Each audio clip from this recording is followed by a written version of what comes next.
A nossa luta é para viver mais. Quanto mais viver, melhor. É uma luta nossa, é uma luta da ciência, é uma luta da medicina, é uma luta do próprio idoso. Ninguém quer ir embora, mas não adianta viver mais na miséria, passando fome, sendo isolado, né, sendo maltratado, ou sofrendo um preconceito pelo fato de ter os cabelos brancos. Gilberto Natalini e o 10º Congresso sobre Envelhecimento Ativo.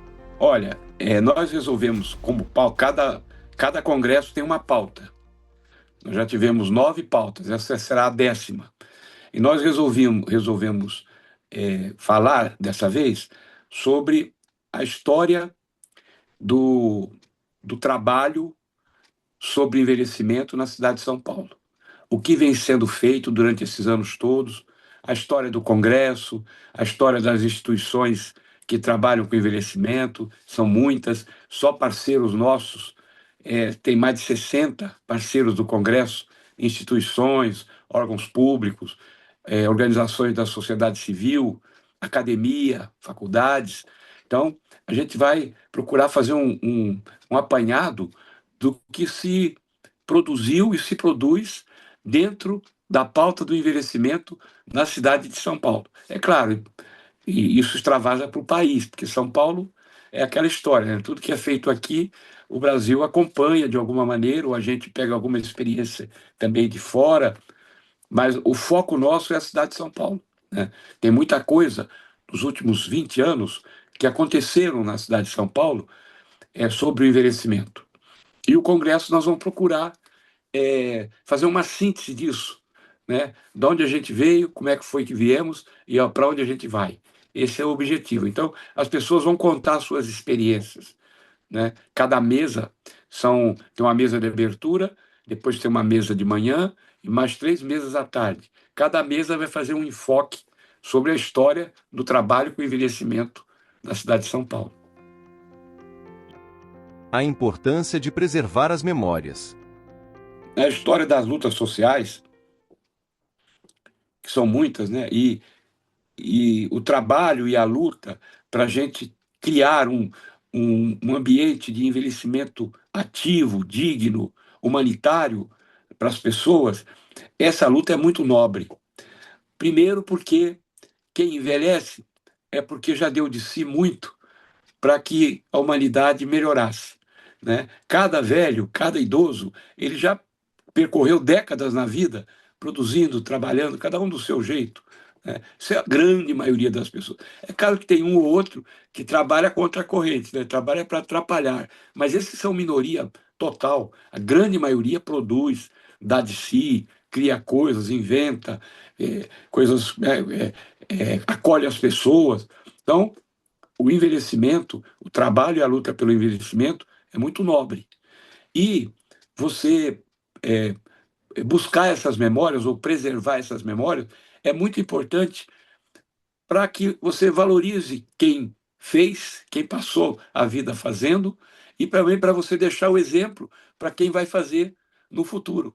Ninguém pode começar a fazer partindo do zero. Sempre tem que começar a fazer partindo do acumulado do que já foi feito. Nós vamos fazer uma síntese desse acumulado para deixar como base para que o futuro, né, o futuro próximo, possa aumentar e desenvolver, tomando como exemplo a experiência que outros já construíram no passado. É essa a nossa ideia. Como derrubar os preconceitos contra a velhice? Olha, em primeiro lugar, né, se você tem 80 anos, significa que você passou por esse mundo por 8 décadas. Quanto mais você envelhece, mais você está vivendo. Então, isso já é uma vitória enorme, não é? Porque nós viemos aqui para ter vida, como disse Cristo, vida em abundância. Então, se você chegar aos 100 anos, você está vivendo 100 anos em cima da Terra. Então, isso é uma conquista, né? Quem não chegou aos 100 anos, quem chegou aos 30, 40 anos, não teve a oportunidade de viver para frente. Primeira conquista. Então, a gente tem que quebrar esse tabu de que quem tem 100 anos é um coitadinho. É um vitorioso, é um herói, certo? Bom, primeiro lugar. Segundo lugar, existe muita muito, na questão da velhice, tem muito preconceito, né? Tem muito preconceito, demais. Eu acho que é um dos campos da vida humana que tem mais preconceito. É claro, tem preconceito contra a mulher, tem preconceito contra os homossexuais, tem preconceito contra os deficientes, mas para o velho, para o idoso, né? Como eu, por exemplo, com 74 anos, a gente sente isso, né? Que as pessoas, bom, isso aí já era, não tem mais o que oferecer. Olha aí, não está conseguindo andar direito, né? A memória está falhando, é um coitado e tal. Então, esse preconceito a gente chama idadismo ou etarismo, que é toda a carga de preconceito que tem contra a pessoa que envelhece. A nossa luta é para viver mais. Quanto mais viver, melhor. É uma luta nossa, é uma luta da ciência, é uma luta da medicina, e é uma luta do próprio idoso. Ninguém quer ir embora. Todo mundo quer continuar vivendo aqui. É a nossa a luta do ser humano. Então, a primeira luta é para viver mais. Mas não adianta viver mais na miséria, passando fome, sendo isolado, né, sendo maltratado, ou sendo sofrendo um preconceito pelo fato de ter os cabelos brancos, né, e mais dificuldade para andar, né, porque o organismo já está cansado pelo peso dos anos que viveu. Então, é viver bem com qualidade de vida.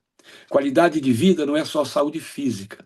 Saúde física é importantíssimo, mas além da saúde física, é você ter uma saúde mental, ter um equilíbrio mental, ter felicidade, ter convívio, para poder passar suas experiências, poder conviver com seus entes queridos, amar e ser amado. Ó, nós produzimos esse livrinho, esse livreto, Pequeno Manual Antidadista. Tem 43 autores, eu fui um dos organizadores, nós somos 4 organizadores. O Alexandre Kalash, a Alina Menezes, a Ieda Duarte e eu. Mas tem 43 autores do Brasil todo. Aqui é um livro que não é grosso, é fino, mas é objetivo. Como ir desmontando o idadismo, o preconceito contra a velhice. É muito interessante esse livro, a gente rodou. E tem também online. É um trabalho de humanismo, é um trabalho humanista. Assim como a gente tem que cuidar das crianças, dar a ela condições de enfrentar a vida, nós temos que cuidar também daqueles que já enfrentaram a vida e que precisam terminá-la de maneira mais feliz. Esse é o nosso trabalho. Como a crise climática afeta a população idosa? Então, vou dar meu exemplo pessoal. Está ouvindo a minha voz? Como é que está a minha voz? Está Socorro. falhando, está rouca. Por que está rouca? Porque nós estamos numa estiagem enorme aqui em São Paulo, né? Já faz um tempão que não cai água, não chove, o ar está extremamente seco, muito seco, a umidade relativa do ar está abaixo de 30%, e sem água no ar, sem vapor d'água, as vias respiratórias nossas desidratam. Você tem uma irritação enorme na via respiratória superior, olha aí, e principalmente lá embaixo, nos brônquios, bronquíolos, alvéolo, seca. E você, para o ar passar do alvéolo para o sangue com rapidez e com eficiência, você precisa ter o alvéolo, às vezes, com 90% de umidade relativa do ar. Muita água. Na secura, seca tudo. Então você fica frágil. Além disso, além dessa questão climática, que é a estiagem, a falta de água no ar, além disso, aqui em São Paulo, nós temos um fator a mais, que é a poluição do ar. O ar de São Paulo é muito poluído. Então, se a gente tem os particulados de enxofre, as fuligens de coisas queimadas, o ar de São Paulo, a gente respirando um ar seco e poluído, soma uma coisa com a outra, e quem padece com isso é a criança muito pequenininha e o idoso. O idoso, geralmente, é um desidratado por natureza. O idoso não tem muita sede, ele bebe pouca água. Se você não lembrar o vovô e a vovó de beber água, ele passa o dia inteiro sem tomar um copo d'água, porque não sente sede, porque o organismo vai se modificando e vai deixando de dar o alerta. Então, o idoso é um desidratado.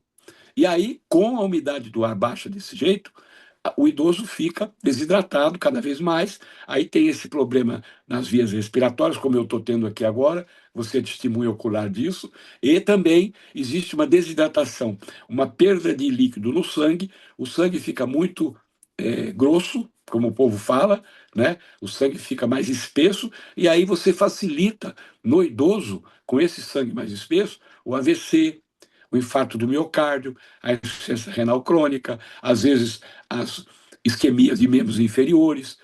O idoso sofre com aquecimento global. Estou dando um exemplo do ar seco, da estiagem. Né? Mas eu posso dar outro exemplo aqui para você, que não está no momento, não está acontecendo, mas na Europa teve 10 mil mortes por calor extremo. E as mortes, você pode procurar lá os atestados de óbito, que a grande maioria dos que morreram foram pessoas 60 a mais, que é os que são mais sensíveis, têm menos resistência ao calor extremo, que a gente chama, que é essas ondas de calor que o aquecimento global está trazendo para o planeta. Eu vi uma matéria hoje, a gente tem que aferir, porque nem toda matéria tem veracidade, que o Brasil, daqui um tempo muito curto, vai ter uma temperatura acima da média mais de 100 dias por ano. Você imagina o sofrimento que nós vamos ter. E posso te dar um terceiro exemplo, que são as chuvas violentas, né, como está tendo agora no Rio Grande do Sul, como teve, né, como teve em Salvador, como teve aqui no litoral de São Paulo, em Petrópolis, há uns anos atrás, matou 2.000 pessoas. Além do deslizamento dos morros nas chuvas, tem também o problema das doenças infecciosas, que a morte por afogamento. Quem que morre mais nesse período? As crianças. A mãe agarra a criança e sai correndo. A mãe pega a criança e corre. A criança tem que. O idoso fica para trás. E às vezes ele não consegue. Eu me lembro de uma foto que teve do Rio Grande do Sul, uma senhora de 98 anos com água por aqui dentro de casa, ó, desesperada, não sabendo o que fazer. Felizmente ela não morreu. Alguém chegou e puxou ela para cima de uma canoa. Mas se demorasse um pouquinho, ela não ia conseguir sair dali. Então, o idoso é uma vítima contumaz dos fenômenos extremos das mudanças climáticas. Está aí para a gente ver. Não precisa eu falar. É só olhar em torno que a gente vê. Certo? Como proporcionar mais qualidade de vida aos idosos? Então, aí a gente divide a saúde pública em quatro partes. Né? Promoção à saúde. Promoção à saúde é você ensinar a pessoa. Por exemplo, ensinar os velhos a beber água no calor. Muita água. Pode ir lá beber água. Água filtrada, água fervida, mas bebe água. Esse chama-se promoção à saúde. É educação em saúde. Né? Então, você fazendo um projeto de educação, por exemplo, o vovô, vovó, vacinar contra a gripe. Vacinar contra. Ah, mas eu não quero, dói, porque fulano falou que vira jacaré, o outro falou que vira não sei o quê, eu não vou tomar vacina. Então tem todo um jogo aí maldoso de pessoas que querem que os velhos morram, com um simples resfriado. Se você toma, eu tomei a vacina. Eu tive um resfriado há uns dias atrás, foi um resfriado que eu tirei de letra.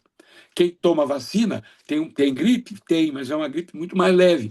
Quem não toma vacina corre o risco enorme, eu estou falando dos idosos, da gripe se transformar em pneumonia, que é a primeira causa de morte de idoso, é infecção de pulmão. Né? O velho tem um pulmão já bem combalido pelos anos, né? E aí, quando você tem uma gripe, aquilo infecta com pneumocócico ou mesmo pneumonia viral e leva a pessoa embora. Então, a educação, a, a promoção à saúde é educação das pessoas para as pessoas cuidarem. Alimentação. Alimentação. Tem coisa que você não deve comer. Eu posso contar uma fofoca para você? Aqui na minha casa, eu só como iogurte feito em casa. Eu não compro iogurte. Eu só como pão feito em casa. Eu não compro mais pão. Só pão feito em casa. Por quê? Porque os temperos aqui de casa e certas verduras, eu tenho um quintal aí atrás, eu fiz uma horta que eu mesmo cuido. Então a couve é plantada aqui, várias coisas são tempero. Por quê? Porque a comida hoje, ela é muito rica em agrotóxicos e conservantes. Então, iogurte tem conservante, o pão da padaria tem uma quantidade enorme de conservante. Não sei se você está observando, mas o número de câncer que está acometendo as pessoas hoje é muito grande, porque as pessoas estão comendo venenos na comida, agrotóxicos que são cancerígenos, estão liberados no Brasil. Então, se a gente educar o idoso para ele procurar comer uma comida mais saudável, ele vai evitar, obviamente, de desenvolver um câncer. Então, isso é promoção. A prevenção é vacina, vacinar contra a Covid, vacinar contra o vírus sincicial respiratório. Ainda não temos a vacina do herpes zoster, mas logo vamos ter no SUS. Quem puder pagar, pague. Eu paguei. Eu pude pagar, paguei. Porque o herpes zoster, quando pega o idoso, ele joga o idoso como um trapo, porque ele dói tanto, é uma coisa tão incômoda, e a vacina protege. Então, promoção, prevenção, e o sistema tem que oferecer a cura quando a pessoa adoece. Então, as unidades básicas de saúde têm que ter um atendimento especial para o idoso. Os hospitais têm que ter um atendimento especial, no SUS e nos convênios. E, por último, que o idoso precisa muito, a reabilitação. Né? Você tem um AVC, para ele voltar a andar, ele precisa ter uma fisioterapia. Senão ele vai ficar sem conseguir ter mobilidade. Então, a recuperação depois da doença também. Então, a saúde pública ela tem que aprimorar essas 4 áreas. É claro que o dinheiro que o SUS tem não consegue sustentar uma saúde de qualidade que o brasileiro merece. A gente ainda não consegue dar a todo mundo a atenção que a população merece, porque o dinheiro do SUS é muito curto, é um dos mais curtos do mundo. Mesmo assim, quando alguém fala mal do SUS, eu viro bicho. Porque se não for ruim com o SUS, muito pior sem o SUS. Seria uma carnificina se o Brasil não tivesse o SUS. Então, o SUS, com pouco dinheiro, ele, por exemplo, na Covid, você lembra, o SUS atendeu de uma forma maravilhosa. Morreram 700 mil pessoas porque o governo foi omisso e não comprou vacina. Demorou para comprar vacina, senão tinha morrido menos. Mas se não fosse o SUS, tinha morrido muito mais gente do que os 700 mil que morreram. Então, tem que melhorar o SUS, dar mais grana para o SUS atender melhor, principalmente a população idosa. Participe! O congresso também é feito para você. O congresso vai ser no dia 3 de agosto, uma segunda-feira, das 9 horas da manhã até as 5 horas da tarde. É o dia todo. Vai ter uma mesa de abertura, que é uma mesa mais assim social, né, com convidados e tal. Depois tem uma segunda mesa, que vai ser a história, mais a memória mesmo. Depois tem uma terceira mesa e uma quarta mesa. Então, ele vai ser o dia inteiro. E ele, quem puder inscrever, a gente agradece, porque a gente precisa calcular, porque vai ter um café, vai ter um pequeno brunch na hora do almoço. Então, se vem 300 pessoas, é um tanto. Se vem 500, é outro tanto. E nós precisamos nos organizar, porque, né, ele vai ser no plenário de vereadores da Câmara Municipal. O plenário tem aquele ambiente de baixo, onde ficam os vereadores, ali vai estar a mesa do Congresso, os palestrantes, e tem aquela galeria em cima que cabe 200 e tanto, quase 300 pessoas. Nós já estamos com 400 inscritos. É claro que tem um abate, nem todo mundo que se inscreve vem. A gente já sabe disso. Mas se a pessoa quiser participar, ele pode se inscrever, tá certo? Ou ele pode se inscrever, ou se ele for lá no dia sem se inscrever, ele se inscreve na hora e participa do mesmo jeito. Então, ele pode fazer a inscrição ou pode participar lá no dia mesmo, chega lá mesmo, olha, eu quero participar, não me inscrevi, me inscreve na hora e participa. E é muito importante a presença, não só dos idosos, mas também dos jovens, que daqui a 20, 30 anos serão os nossos idosos do futuro. E quem cuida dos idosos também nós estamos convidando, porque lá vai ter um monte de gente especializada em geriatria e gerontologia, né? E também aqueles que cuidam, vamos dizer assim, voluntariamente dos idosos. Tem muita gente cuidando dos idosos em São Paulo. Muitas ONGs, muitas igrejas, muitas pessoas. Tem os cuidadores voluntários e agora é uma profissão já os cuidadores profissionais, né? Que cuidam do idoso que não tem, a família não consegue cuidar, contrata um cuidador profissional e ele cuida. Então, o congresso é dia 3, o dia todo na Câmara Municipal.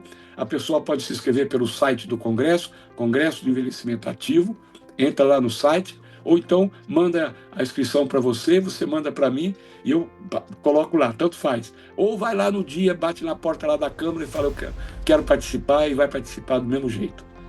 Tá bom? Gostou desse bate-papo? Você pode entrar em contato com o Dr. Gilberto Natalini pelo Instagram, @GilbertoNataliniSP, ou pelo site www.natalini.com.br. E acompanhe diariamente as indicações de profissionais de saúde e bem-estar, comprometidos em compartilhar conhecimento de qualidade, aqui, no Saúde em 3 Atos.